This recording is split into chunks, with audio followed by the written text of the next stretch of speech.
Oke, assalamualaikum warahmatullahi wabarakatuh, teman-teman semuanya. Kemarin kita udah bahas tentang gimana cara kerja Facebook biar bisa menghasilkan uang untuk kita. Yang pertama, kita harus punya konten untuk menarik audiens atau penonton kita. Setelah penonton itu datang, kita baru jualin mereka. Nah, kemarin udah tahu kan ya, konten kita udah bahas pembukaannya tentang konten, terus audiens, terus gimana jualan, produk apa yang laku. Nah, sekarang gimana caranya kita bikin konten. Konten yang pertama adalah konten yang paling mudah dibuat di Facebook, yang sekarang ada fasilitasnya bagus banget dari Facebook, yaitu satu konten dari jenis tulisan ya yang pendek banget, cuma 4 baris. Namanya quote. Quote itu kutipan. Jadi jangan bayangin quote itu harus yang bijak-bijak gitu ya. Di dalam Facebook ini, quote yang dimaksud itu boleh apa aja, berisi keresahan kita, keresahan market kita, yang penting ya keresahan audiens kita, apa yang mereka pikirin, apa yang ada hal-hal di sekitar mereka yang mereka in banget sama itu. Nah, kita lihat contohnya langsung atau oh ya, tipsnya ya. Oke, aku cariin tipsnya ya. Nah, kita lihat tipsnya. Untuk membuat quote itu baiknya seperti apa, teman-teman? Saya akan nulis quote-quote saya ada di sini. Di Google Keep ya, kalau teman-teman tahu ya ini ya. Nah, tahu kan? Ini terus di sini ada label Facebook. Nah, di situ isinya hal-hal yang saya posting di Facebook tuh saya simpen dulu di sini. Jadi nggak semuanya dadakan. Ada yang dadakan, yang saya kepikiran langsung saya posting, tapi ada yang saya simpen di sini gitu, teman-teman. Nah, ini nanti di sini bawahnya ada quote, ada tugas buat teman-teman ya. Nah, sekarang kita bahas dulu ya tentang konsep tulisan. Nah, ini adalah konten tulisan yang paling mudah dibuat karena memang pendek banget dan enak banget lah, teman-teman nggak akan pusing bikin quote. Kecuali nanti kan kita akan bikin video, bikin artikel dan sebagainya, kita akan belajar caranya gimana. Tapi ini yang kita pelajari yang paling mudah dulu dan teman-teman harus udah posting nanti ya. Nah, gunakan fitur quote pakai backgroundnya. Langsung kita lihat aja fitur quote tuh kayak gimana. Ini kita buka Facebooknya ya, saya punya 2 Facebook. Nah, di sini teman-teman kalau nulis sesuatu, nah ini kan ada background nih. Bisa klik tombol yang ini. Nah, ini bisa gonta-ganti. Di sini ada banyak macam-macam. Ada ini, ada ini, ada ini, ada gigi nih dan sebagainya. Nah, kita balik lagi dulu. Tipsnya apa? Tipsnya quote itu kalau nggak salah ya, kalau belum berubah, aturannya adalah hanya 4 baris. Kita lihat ya, 4 baris apakah benar? Satu, salah ya. 1, 2, 3, 4. Nah, udah nggak bisa. Backgroundnya udah hilang, teman-teman. Padahal ini kalau dipanjangin bisa panjang. Kayak gitu. Saya mau makan sate gitu. Di sini nggak apa-apa kan panjang-panjang. Atau bikin quote beneran deh, bikin quote beneran. Yang berisi keresahan orang yang kerja, orang yang bisnis biasanya kayak gini nih. Pas sholat ingat kerjaan, baris pertama, terus kita enter. Ini baris kedua nih.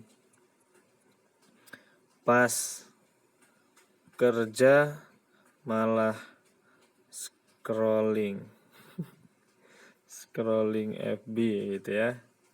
Terus kasih ini udah baris kedua kalau aku kayak gini nih. Nah, terus saya bilang, entah apa yang merasukimu. Nah, gini tuh. Merasukimu gitu ya. Jadi ini lagunya lagi ngehit, lagi ada di sekitar mereka. U-nya kepanjangan jadinya turun gitu, nggak enak. Nah, gitu. Nah, ini nggak ada masalah nih, 2 baris ya. Satu ini 4 baris nih. 2, ini 3, ini keempat. Kalau di enter lagi pasti nggak bisa. Nah, nggak bisa kan? Karena udah 4 baris. Nah, ini kayak gini. Quote-nya kayak gini. Terus diposting di kanan atas nih tulisannya posting. Pastiin ini publik ya teman-teman ya. Nah, ini publik. Kalau teman-teman milih teman, ini berarti cuma yang friend sama teman-teman yang bisa kena. Kalau kecuali teman, kecuali berarti teman-teman semua kecuali ada beberapa orang yang nanti kita list misal kayak gini. Terus ada yang kita kecualikan untuk tidak dapat itu. Tapi karena kita jualan ya semua orang boleh lihat. Kalau hanya saya yang ngapain di posting. Itu ya. Pastiin ini publik. Setelah itu baru nah ada gambar bola dunianya gitu ya. Oke. Ini kita balik aja karena saya pernah posting itu. Oke.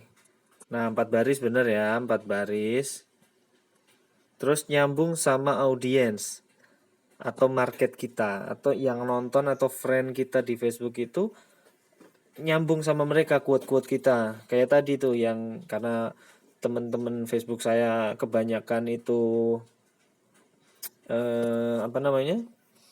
Pegawai dan pebisnis, mereka ya banyak kerjaan akhirnya kayak gitu tuh pas sholat keinget kerja buru-buru sholatnya pas kerja malah scrolling HP. Nah, entah apa yang merasukimu gitu.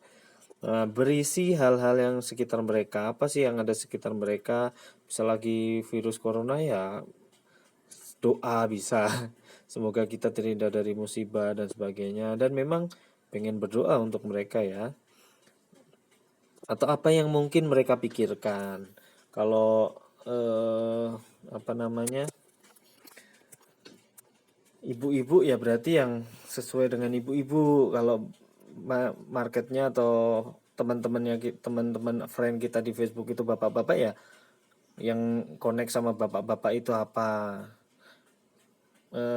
Misal saya bikin di sini ya. Misal pengen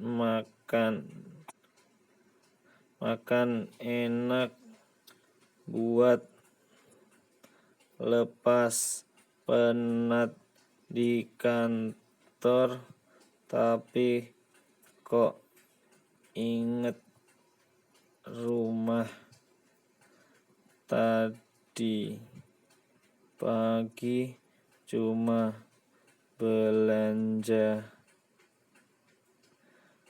tempe ya. Ini berarti kayak laki idaman gitu ya. Hashtag eh, kepala keluarga. Hashtag ini udah 4 baris ya. Hashtag curhat. Nah, bisa pakai hashtag teman-teman. Misal kayak gitu.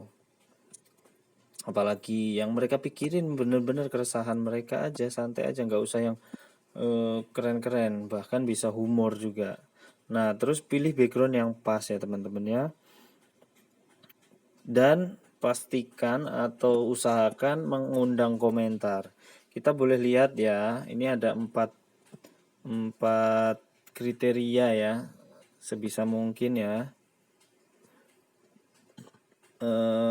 Pertama 4 baris, nyambung sama market kita, yang berisi hal-hal yang di sekitar mereka atau apa-apa yang mungkin mereka pikirkan. Terus pilih background yang pas karena ada fiturnya, bisa macam-macam fiturnya. Terus yang mengundang komentar dan interaksi itu bisa share, bisa like juga. Nah, kita cek punya saya sendiri aja. Kayak gimana sih contohnya, nggak harus keren. Nah, ini salah satu jenisnya doa. Nah, doa ini walaupun kalau di sini saya ngasih tanda tanya di sini ya. Di sini ada tanda tanya. Ini maksudnya apa?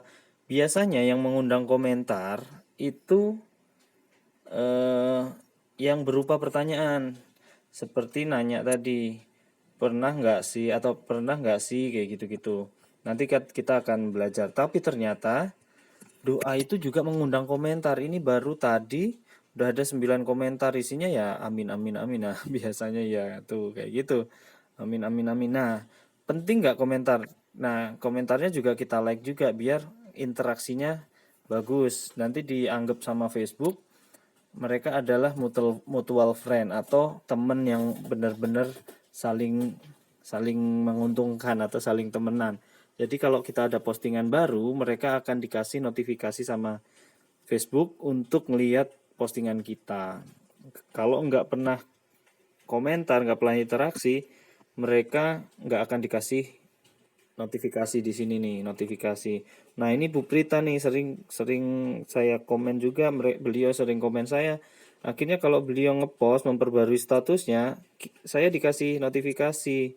Nah, tuh kan hashtag survei terkait corona anak-anak belajar di rumah yes or no. Jawab aja. Nah, kalau kayak gini, yes.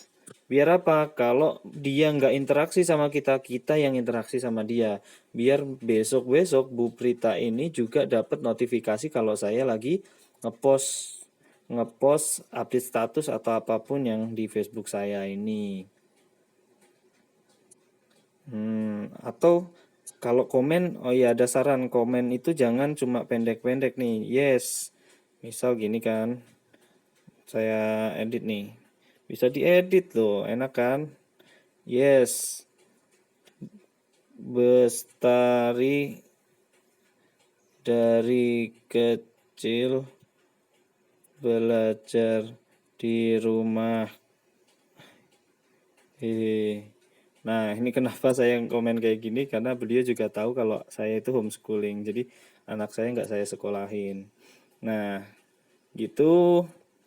Terus, nah ini nge-share teman-teman ini teman saya nih Kang Sandi Nopiandi yang punya pesantren di Sukabumi, pesantren yatim, di share doang bisa atau postingan orang nih, ini quote-nya Pak Riza Zakarias nih, salah satu guru saya, guru bisnis, guru juga agama juga.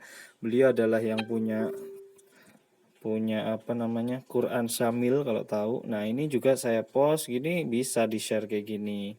Atau bisa kita juga salin terus nanti tulis by Ustadz Riza Zakarias gitu nggak apa-apa itu, tapi kita sekarang baru belajar bikin quote sendiri. Ini quote juga salah satu contoh quote. Ini nasihat-nasihat juga boleh. Indonesia yang wilayahnya sangat terbuka pun fasilitas antisipasi negara minimalis, singkat resikonya terbuka titik dan sebagainya. Nah, ini salah satu quote dari orang lain, itu contoh ya kalau punya saya biar biar alami ya, ini konten saya soalnya masa saya nge-share yang ini orang lain. Saya nyontohin orang lain ya, saya sendiri nih sebagai contoh, nanti dikira nggak bisa ngasih contoh ya. Nah, ini yang nimbun masker ditangkap, iku maskernya itu ya, tapi bahasa Jawa. Iku maskernya disita atau disuruh balikin ke pabrik ya. Nek disita ini memang aku pakai bahasa Jawa-Jawaan gitu ya. Nek disita sing jual sopo nanti ya. Wah, ini banyak komentar karena pakai tanda tanya. Jadi orangnya komen ini ngasih kabar, ngasih berita kayak gitu ya.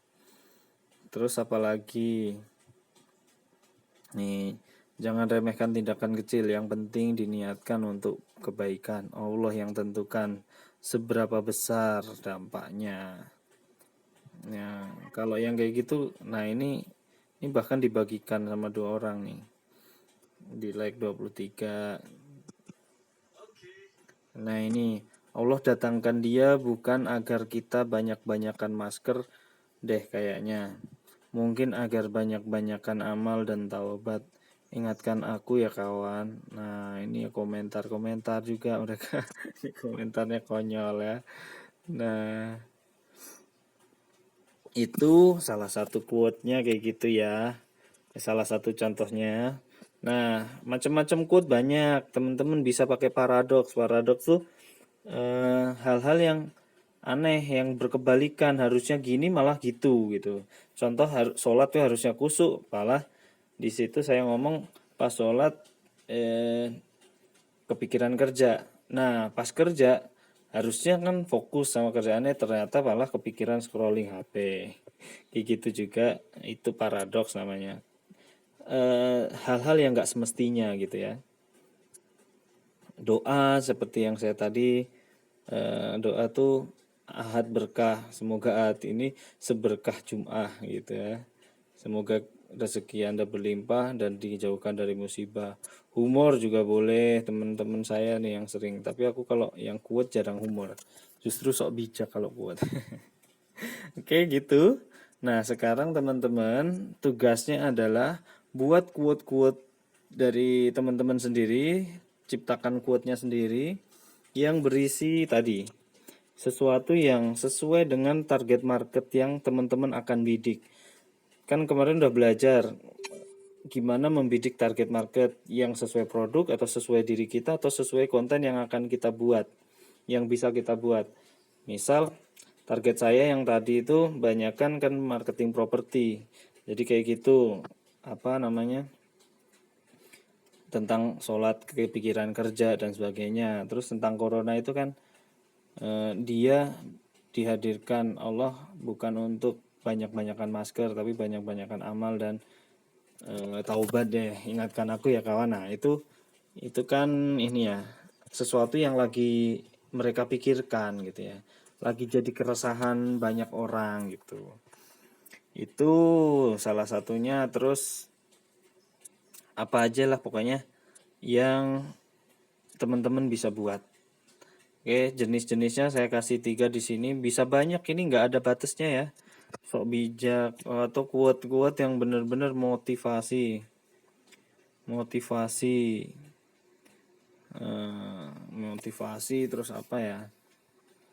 Orang orang sukses apa? Orang nyinyir nggak pernah sukses. Orang sukses nggak pernah nyinyir. Gitu, itu kan paradoks tuh. Tulis nih, orang sukses nggak nyinyir, orang nyinyir gak sukses. Atau dia nanti orang sukses gak pernah juga bisa, gak suka nyinyir, orang gak bisa sukses. Nah, gitu misal. Atau apalah terserah, atau gak pernah. Nah, bisa lah, terserah lah, nanti pro kontra juga boleh biar debat. Kayak gitu ya, nanti diposting di grup. Silahkan bikin quote-nya teman-teman sendiri. Terima kasih. Semoga bermanfaat. Jangan lupa subscribe ya. Assalamualaikum warahmatullahi wabarakatuh.